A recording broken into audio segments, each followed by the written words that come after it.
За, Safety ах トゥ ус гэж уран бүтээлчдийн тухай сонсож байгаагүй хүмүүс байх юм бол эдгээр ах トゥ хоёр найруулагч бол сүүлийн хэдэн жилийн хугацаанд карьер нь пуужин шиг хөөрж байгаа орчин цагийн хамгийн сонирхолтой уран бүтээлчдийн тоонд бол зайлшгүй багтах filmmaker-үүд үлээ. Карьерийнхаа ихэнх үед Daddy Long Legs болон Heaven Knows What гэх мэтчлэн баг төсөвтэй драм кинонуудаараа кино урлагийг арай илүү гүнзгий түвшинд үздэг үзэгчдийн анхаарал төртөө дамжсан байсан ч гэсэн жинхэнэ мейнстрим түвшинд Холливуудад өөрсдийнхөө авьяасыг танилцуулсан кинонууд нь болохоор аль хэзээний cult classic-ууд болоод амжсан 17 оны Good Time болон 19 оны Uncut Gems хэмээх кинонууд нь. Тэгээ өнөөдрийн үед болохоор 19 оны Uncut Gems-ийг та нарт онцлох гэж байна. Uncut Gems, Good Time хоёрт маш олон ижил төстэй шинжүүд байдгийн дундаас миний онцлмоор байгаа шинж тэмдэг нь болохоор хоёулангийнх нь гол дүрд өмнө нь бүтээж исэн дүрүүдээсээ тис ондоо характерын дүрд өөрсдийгөө бүрэн өөрчилж тоглоод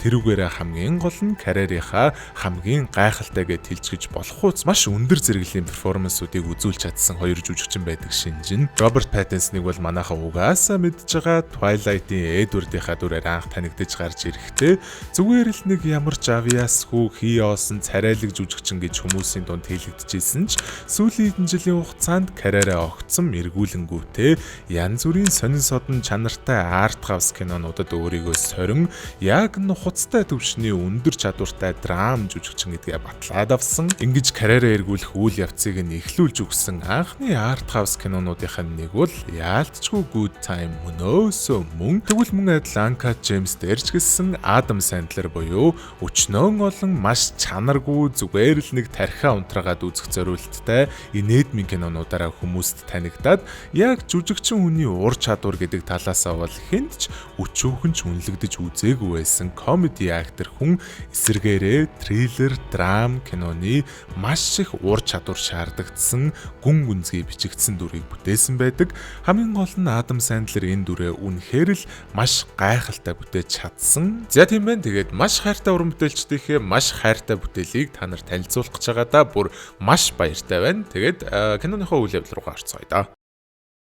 Тэгэхээр кино маань 2010 оны намар Этиоп улсын Вело хэмээх уурхай дээрээс эхэлж байгаа. Ажилчид нь маш хүн дээр бэртгэн байдгал нэгэн үйл явдал болсон. Энэхүү уурхайн дотроос хоёр ажилчин нь маш үзэсгэлэнтэй Opel чулуу буюу монголоор бол гэрэлт чимэд чулуу гэж орчуулдаг юм байна лээ. Тим чулуу олдог. Улмаар энэхүү Opel-ийг байглаас олдсноос нь 2 жилийн дараа буюу 2012 онд өөрийнхөө гарт оруулж байгаа хүн бол манай киноны гол дүр болох Адам Сэндлерийн тоглосон Howard хэмээх Нью-Йоркт амьдардаг еврей гаралтай үнэт эдлэлийн 8-ачин залуу. Howard уг нь бол энэхүү Нью-Йоркийн үнэт эдлэлийн салбартаа нэлээд олон жил ажиллаад өөрийн гэсэн VIP дэлгүүртэй маш олон томоохон үйлчлүүлэгчдтэй хангалттай амжилттай 8-ачин ч гэсэн хувийн амьдралыг нь тогтвортой гэж хэлэх бол бараг л боломжгүй. Ягаад тэгэхээр тэрээр амьдрал дээрх ер нь л юу ч байсан маш донтомтгой бөгөөд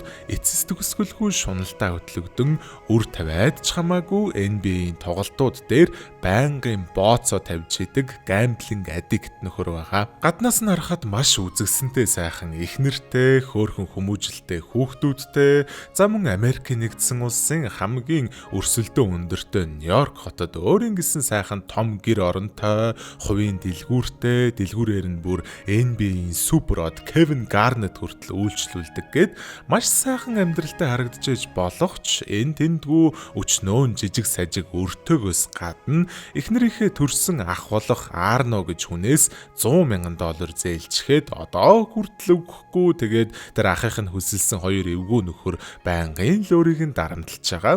Тэгээ за яах вэ тэр мөнгө төгрөгийн асуудалч дүүрч гэж бодсон ч гэсэн бас дээрээс нь сайн аав, сайн нөхөр ерөөсөө биш хүүхдүүдтэй бараг л ямар ч цаг зарцуулдаггүйгээс гадна ажлын газрынхаа худалдагч охин болох Жулиатайгаа одоо эхнэрээ араар нь тавьдаг читер байхгүй юу. Ямар ч тач өнөөдөр өнөөх Opel чулуу нь асар олон сар хүлээгдсэний эцэст хүргэл дээр ирэхээс гадна яг тэр үеэр нь тэдний дэлгүүрт Кевин Гарнет юм үзчихсэн байж идэг. Howard шууд л хүндтэй зочиндоо шинэхэн тоглоом хуваалцаад гэх юм уу да тэр Opel-о гаргаж үзүүлэхэд анхны арцаар дурлна гэдэг шиг те Кевин Гарнет шууд л би энэнтэй чинь сүнсээрээ холбогдож байна.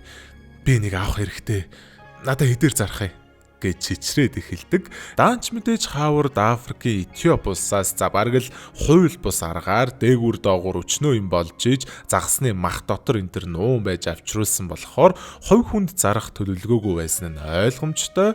Анхнаасаа л шууд баячуудын дуудлага худалдаанд оруулахаар дуудлага худалдааны газартаагаа тохирцсон юм байна лээ. Тэгсэн ч гэсэн Кевин Гарнет үнэхээр л бүр дурлцгаад байсан болохоор Хавардаас бөө юм болж гуйж хагаад NBA-д аваргалсан аваргын бөгжөө оронд нь өгөнгүүтээ төрхөө хугацаанд сольдог буюу одоо маргааш буцааж өгөхөөр тохиролцоод ганц хоног зээлхээр болж байгаа юм. Хавард тэр бөгжөөр нь юу их нь угаасаа ойлгомжтой. Монголоор бол ламбард юм да. Таньдаг нэг ламбардан дээр очингуудаа $21,000 сольж аваад тэгснэ тэрийгэ өрөндөө өгөхийн оронд бүгдийг нь шууд өнөө оройны Boston Celtics-ийн тоглолтын дээр буюу ер нь бол Garnett-ийг маш сайн тоглоно гэд бооцоо тавьчихдаг.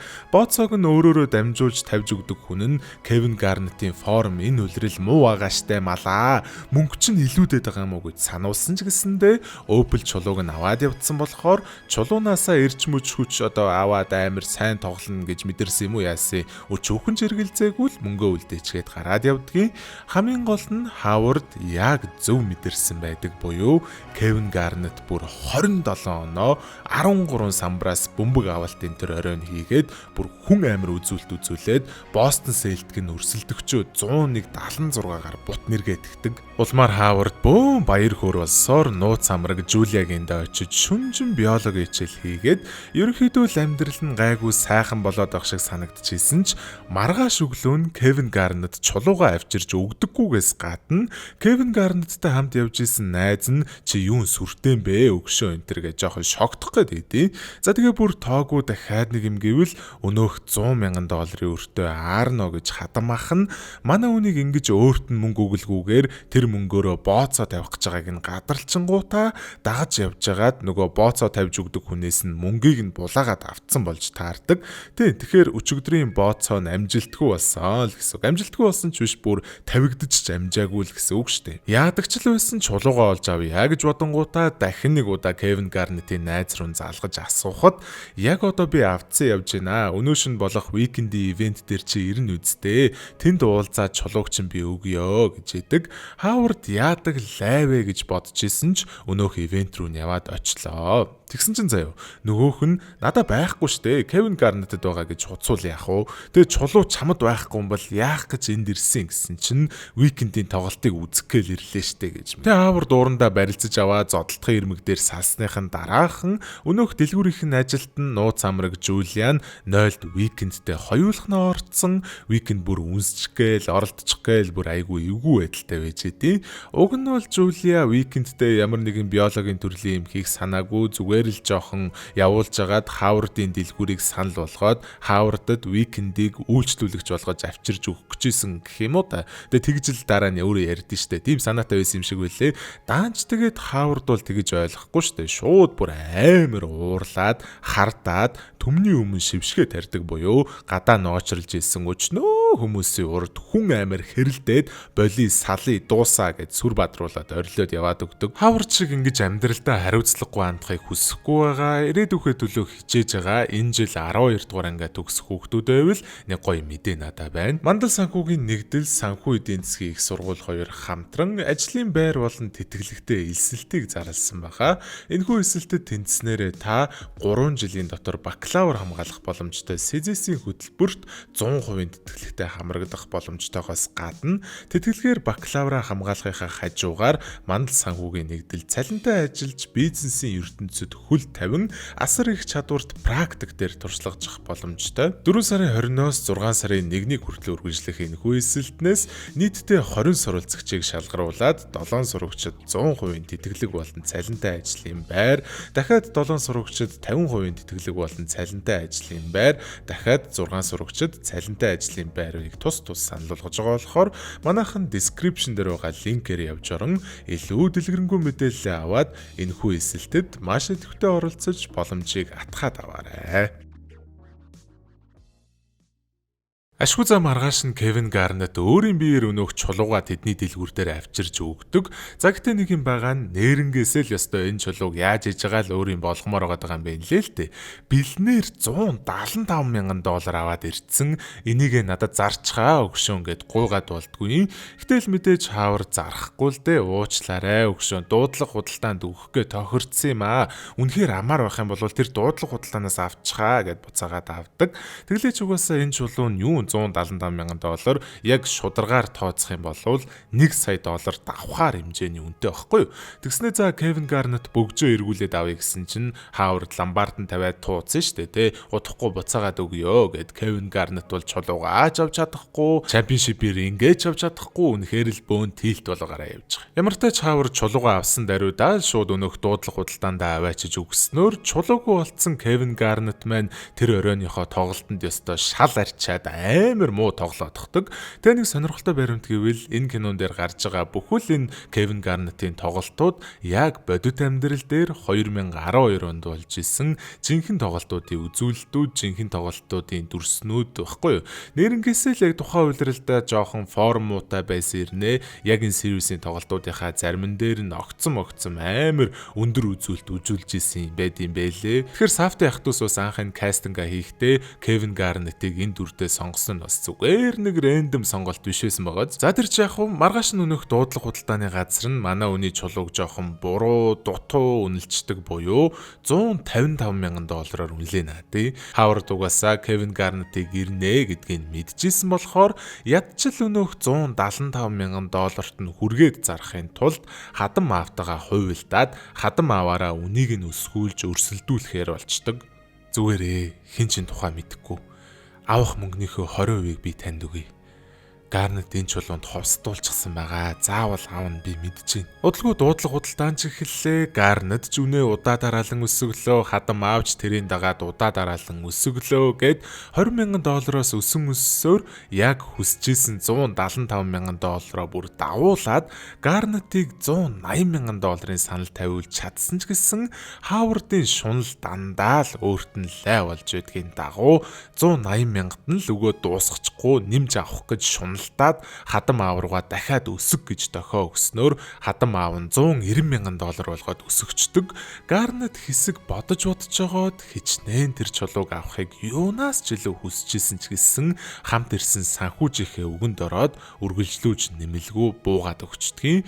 Мэдээж цаа яг хадам аавынх нь худалдаж авсан мөнгө Хавардын данс руу орсны дараа Хавард буцаагаад шилжүүлчихэн л дээ. Гэтэ түрүү авсан мөнгөнийхөө 20%-ийг өгөө энэ төргээд амлцсан штэ тэ. Тэгээ тэрийг аав нугасаа нэхэн. Тэгэхээр шууд дахиад нэмээд $38,000 гаруй мөнгөний өрөнд Хавард дахиад орчиж байгаа. Сүүлийн үед өдөр бол Хавардд болж утж байгаа юм нэгч байхгүй байлаа штэ. Өөрөх юм нь арын өрөөндөө орж Жулиад хамаг зовлонгоо тоочж уйлаад Жулиач гэсэн өнөөх уикендийн явдалтаа дахиж нэг удаа уучлал гуйгаад тэгээ за Жулиа нэг сони юм хийсэн байдаг нь өөрийгөө Хавардд хайртай гэдгээ батлах гээд бүксэн дээрээ Хавард гэж шивэлцсэн байдаг.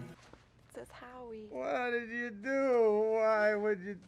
You don't like it? Гэтэ за нэг бүтэмжтэй юм болдгоо нь Хавард Гарнет руу залгангуудаа дуудлага худалдаан дээр хадам аавтайгаа хувилдсан тухайгаа яг үннээр нь хэлж уучлал гуйгаад $175,000 одоо ирээд надаас чулууга худалдаад авч болох уу гэж асуухад ашгүй Гарнет зөвшөөрөөд хүрээд ирдгийн. Гарнетийг өрөөнд нь орсны дараахан Арногийн рекетчд нь чирлээ. Гэтэ яг уу асуудалгүй л дээ. Одоо Гарнетаас авсан мөнгөө өгөөл 100,000-ын өрөө дарчин үсттэй те. Right?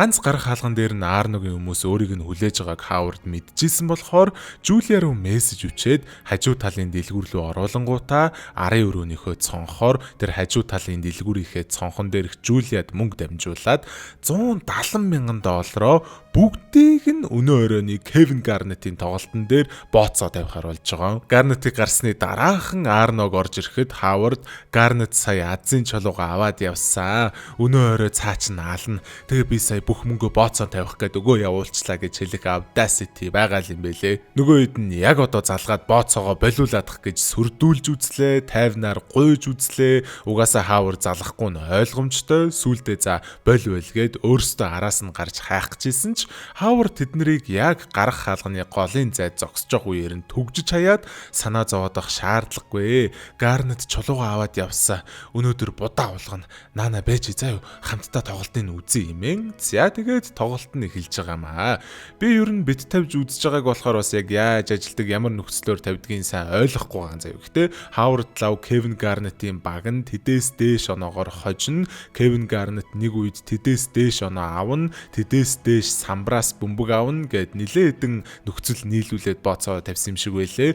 Ямар ч л байсан хэрвээ тэднэр нь нэгэнч дутахгүй бүгдээрээ амжилттай таарчвал саяны $175 мянган $1 сая $229 мянган болгож өсгөх боломжтой байлээ. Өнөөдөр бол Хавардын ойрын хэдэн жилийн амьдралынх нь хамгийн азтай өдөр. Яагаад гэхээр тоглолтын эхний секундээс авахуулаад төгсгөлийн секунд хүртэл төгс биш юм нэгч болдоггүй буюу тавьсан бооцооны төрөл бүр нь өчүүхүнч зөрөөгүйгээр 100% амжилттай бүрдээдэг.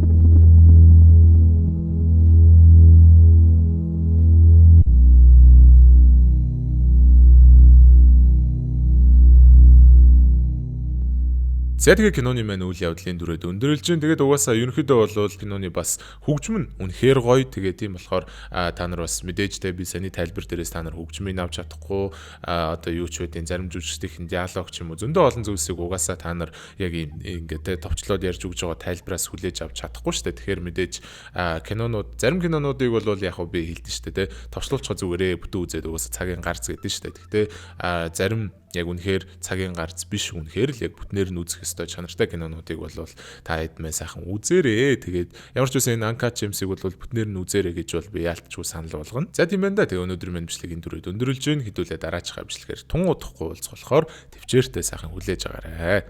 Хайртай шүү. За. Сайхан аваарай. Гой зүзүүлээ.